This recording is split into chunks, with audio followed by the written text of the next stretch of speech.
মোল্লা সাইদি সাহেব নামে এক আল্লাহর গোলামকে পেয়েছিলাম কোটচাঁদপুর কলেজে। আমি যখন ইংলিশের হেড ছিলাম তখন 1972, 73, 74 সালের কথা।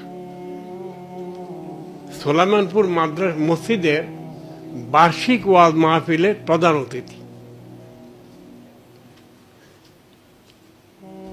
আমি যাওয়ার সময় টেলিফোন মাইকিং হচ্ছে, মাইকিং শুনলাম।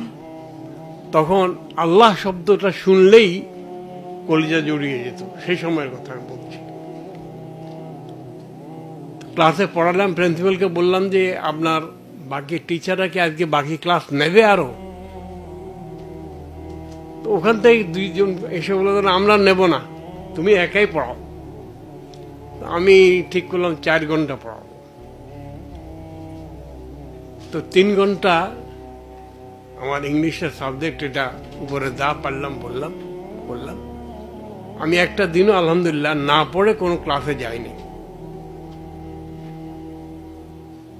শেষে আমি বললাম যে আমি আসতে মাইকিং শুনলাম এখানে নাকি কোন এক আল্লামা দেলোয়ার হোসেন সাইদি সাহেব আসবে সোলাইমানপুর অমুক মসজিদে, সেখানে মেলা বেহেশত বিক্রি হবে। তো আমার দরকার, আমি যাব, যদি তোমরা যেতে চাও। দেখছি ছেলে মেয়ে সব উঠে গেছে, 550, 600 আমার ছাত্রছাত্রী থাকতো। আমি বললাম যে মেয়েদের মতো ব্যবস্থা নাই, তোমরা ছেলেদের মধ্যে যারা যেতে চাও আসো। আমি মোল্লার ওয়াজ শুনলাম।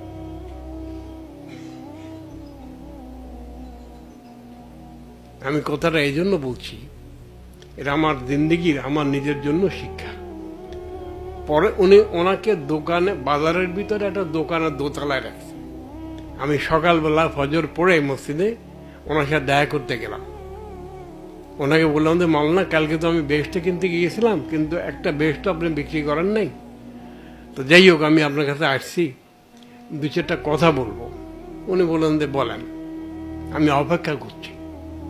আমি বললাম যে আচ্ছা, আপনাদের কোরআনের মধ্যে এই কথা নাই? তিনি বললেন যে আপনাদের কোরআনও আছে। পরে আমি বললাম আচ্ছা, আপনাদের হাদিসে, নবীর হাদিসে এই কথা নাই? কয় যে আপনাদের নবীর হাদিসও আছে। আমি তো দেখলাম যে গুলমেলা মালানা। পরে আমি বললাম যে আচ্ছা ঠিক আছে, আজকে আপনার প্রোগ্রাম আলমপুর, এদিকে সোলাইমানপুর, এটা কোটচাঁদপুর, এদিকে আলমপুর, ওইদিকে ফুলবাড়ি। পরে আলমপুরে প্রোগ্রাম। মালানা, আপনাকে আজকে শুধু শুধু লা ইলাহা ইল্লাল্লাহ এর উপরে কথা বলতে পারবেন কিনা? আমি পারবো না, আমার আল্লাহ তৌফিক দিলে পারবো। আমি ইংলিশের শিক্ষক, ওয়াজ মাহফিলে যায় না, আমি বেশরম গেছি, সাথে অনেক ছাত্রছাত্রী গেছে, সাধারণ লোকেরও গেছে। এবং সাঁকো পের হইতে আমি পড়েও গেছি নদীতে, সেই কপোতাক্ষতে। তারপরও পেছনে আসি নাই, ভিজা কাপড় নিয়ে আমি ওই মওলানার আলোচনা শুনতে গেলাম। আল্লাহর রহমত, তিনি এর উপরে কথা বললেন। পরের দিন সকাল আবার গেলাম। আমি মাওলানা, কালকে তো আপনি এটা আপনি বলেছেন, আজকে ফুলবাড়িয়াতে প্রোগ্রাম, আপনি শুধু মোহাম্মদ রাসূলুল্লাহ সাল্লাল্লাহু আলাইহি ওয়াসাল্লাম বললেন। আমি চেষ্টা করব, আমার আল্লাহ আমাকে তৌফিক দেন। সেখানে আমি গেলাম। প্রথমটাতে আমি 1000 লোক দেখেছি সোলাইমানপুর, দ্বিতীয়টাতে 2-2.5 লোক দেখেছি, তৃতীয়টাতে 5000-এর বেশি উপরের লোক দেখেছি। কথাটা আমি এই জন্য বললাম যে আল্লাহর গোলামের সাথে আমার দেখা তিনি করে দিয়েছেন, আর আমি ছিলাম অভুক্ত, তৃষ্ণার্থ।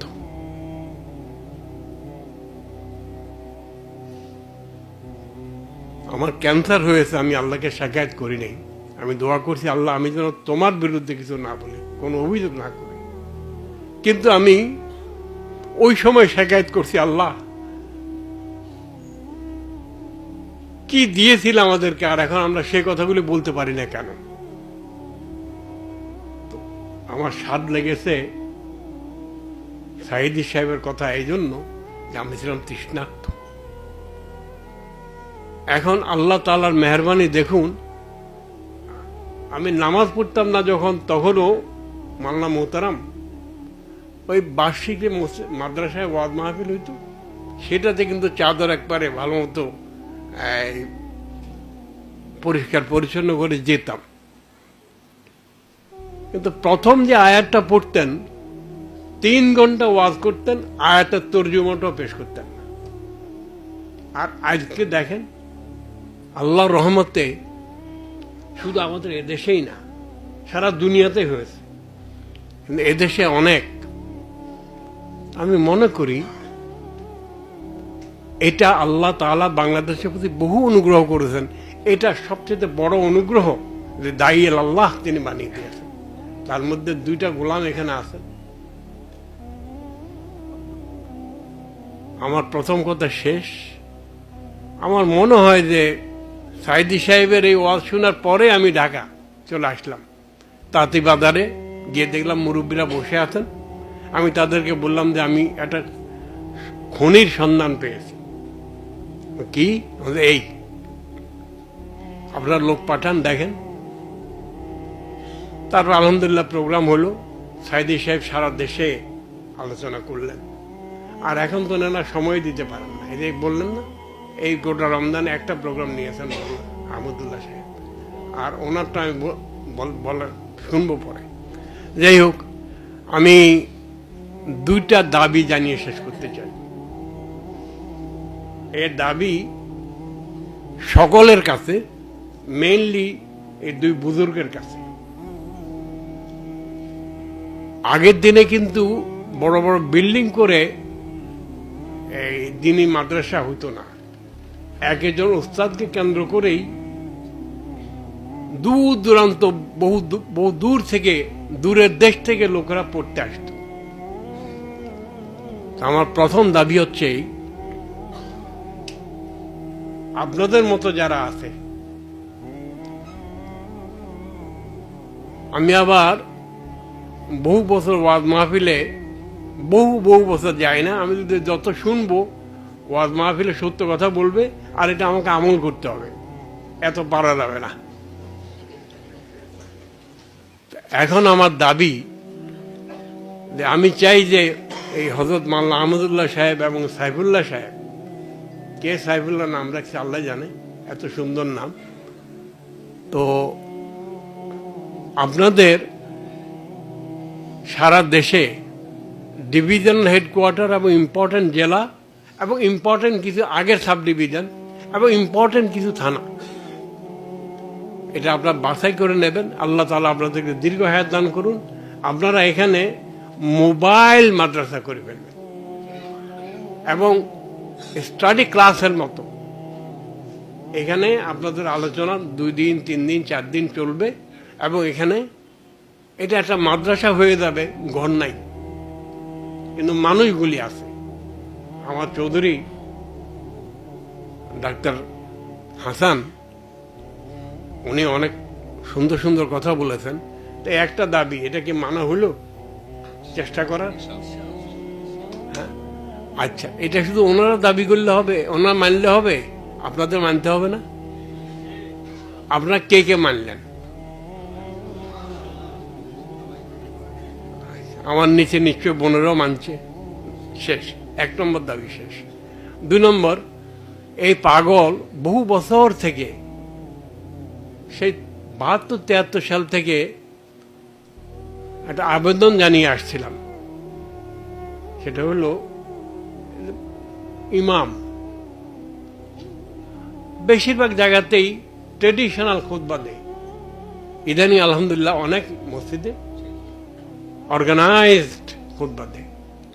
আমার নানা ছিলেন একজন এলএমএফ ডাক্তার 1916-এর। তিনি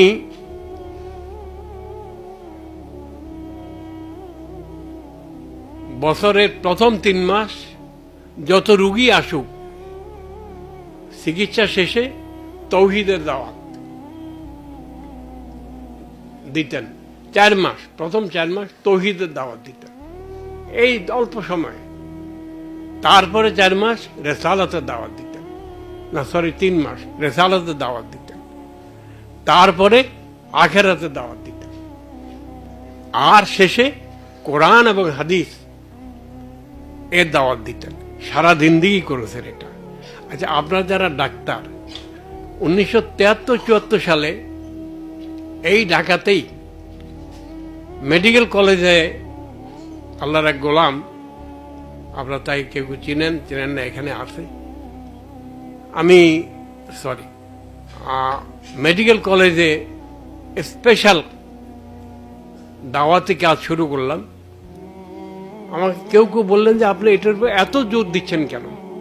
আমি বললাম যে এমন হইতে পারে দেশে আমরা কেউ থাকবো না, কিন্তু এই দেশ দুই শ্রেণীর লোক ছাড়া চলবে না, এক ডাক্তার আর হচ্ছে কৃষিবিদ। ডাক্তারদের যেখানে যায় তারা আলোকবর্তিকা হিসাবে কাজ করবে। আর আমি তখন ওই যে বড় কমিউনিস্ট নেতা ছিলেন হিন্দু, মনি সিং, মনি সিং অসুস্থ হয়েছে এবং দাড়িওয়ালা ডাক্তারের কাছে গিয়েছে। ডাক্তার রোগও দেখতেছে এবং তৌহিদের কথা বলতেছে। মনি সিং কি তার হাত কেড়ে নেবে? না, আমি তোমার কাছে চিকিৎসা করব না, এটাই করবে। এই ডাক্তাররা তারা আলোকবর্তিকা হিসাবে বাংলাদেশের এক একটা এলাকাকে উজ্জ্বল করবে, আলোকিত করবে। এখন এই ইবনে সিনা, আমি আপনাদেরকে সাক্ষী রেখে বলতেছি, এটা আমার বিরাট স্বপ্ন ছিল করার, অনেক বছর লেগেছে শুরু করতে। আজকে ইবনে সিনার সুনাম দুই কারণে হয়েছে। একটা হচ্ছে যে বাপেরা মেয়ে পড়াইতে পাঠায়, এখানে ইজ্জতের একটা নিরাপত্তা আছে। আর আপনার টিচার যারা আছেন তারা আমি শুনেছি ভালো পড়ান। অল্প কয়েকটা প্রাইভেট মেডিকেল কলেজের মধ্যে ইবনে সিনা একটা। কিন্তু বাপের ছেলেকে বা মেয়েকে মেডিকেলে পড়ায় কি জন্য? পাশ করলে পয়সা আয় করতে পারবে ভালো, তো তারা এই কাজটাই তো করে। পাশ করার পরে পয়সা আয়ের জন্য বাপে পড়াইছে, মায়ে পড়াইছে, তো এই কাজটাই তো করে নাকি? আল্লাহ কি কোনো দায়িত্ব দিয়ে পাঠায়নি? তো সেটা কে করবে? আপনারা আমার কথা বুঝতে পারছেন, আমিও শেষ করতে চাই। আজকে আহমদুল্লাহ সাহেবের প্রোগ্রাম না হলে আমার এখানে আসা হইতো না। আর এখানে না আসলে এই promised boys and girls, ladies and gentleman, আমার মায়েরা, বোনেরা, মেয়েরা এবং আমার ভাইয়েরা, বাপেরা, ছেলেরা, আমি আপনাদের চেহারা একসাথে দেখতাম না। আমার এই হয়তো পড়ন্ত বেলায় অথবা আরো অনেক দিন বেঁচে থাকতে হবে, একটা দোয়া করবেন বিছানায় শুয়ে শুয়ে যেন না মরে। আমি এই দাবি করতে চাই, দুনিয়ার জন্য ডাক্তার হবেন না আপনারা, দিনের জন্য ডাক্তার হন, দেশের জন্য ডাক্তার হন, মানুষের জন্য ডাক্তার হন। এবং মানুষ মানুষ মানুষ, মুসলমান নয়, হিন্দু নয়, বৌদ্ধ নয়, খ্রিস্টান নয়, ইহুদি নয়, মানুষ। এবং আপনারা মেহরবানি করে বাংলাদেশের প্রতি ইঞ্চি মাটিকে, প্রতিটি বালু কোনাকে মানুষ হেঁটে যাওয়ার সময় যেন শুনে লা ইলাহা ইল্লাল্লাহ পড়তেছে। কি আওয়াজ কোত্থেকে আসে? মানুষ নেই, ওই বালি থেকে, গাছ থেকে, পালা থেকে, সব জায়গা থেকে যেন আওয়াজ আসে। সেদিনটা আল্লাহ তাআলা আমাদেরকে দেখে যাওয়ার তৌফিক দেন, আর তার উসিলা আপনারা হবেন। আর মাদি মাল্লা হবে এরা, এই যে মাল্লারা। তো প্রায় তাহলে ক্লাস হবে। মাল্লা সাইদি সাহেবকে আমি বলেছিলাম যে মাল্লা আপনি এটা শুরু করেন, বর্ষাকালে ওয়াজ করা যায় না বাইরে, ঢাকাতে এবং বিভিন্ন জায়গাতে হলে শুরু করেন। কিন্তু এটা দিনের বড় বড় দায়ী যারা, তাদের মাথা আমি ঢুকাতে পারিনি, কারণ আমার তো ক্ষমতা নাই, যোগ্যতা নেই, কথা বলতে পারি না। তো আপনারা মেহরবানি করে আপনাদের বন্ধুকে, কারা কারা বন্ধু, পরিষ্কার মাথাওয়ালা বন্ধু, ওয়াজ সুন্দর করার জন্য মিষ্টি কথা বলে না, হক কথা বলার জন্য কথা বলে, তাদেরকে আপনার মেহরবানি করে এই ক্লাস অনেক টিচার দরকার আমাদের। সারা দেশ অন্ধকারে ছেয়ে গেছে।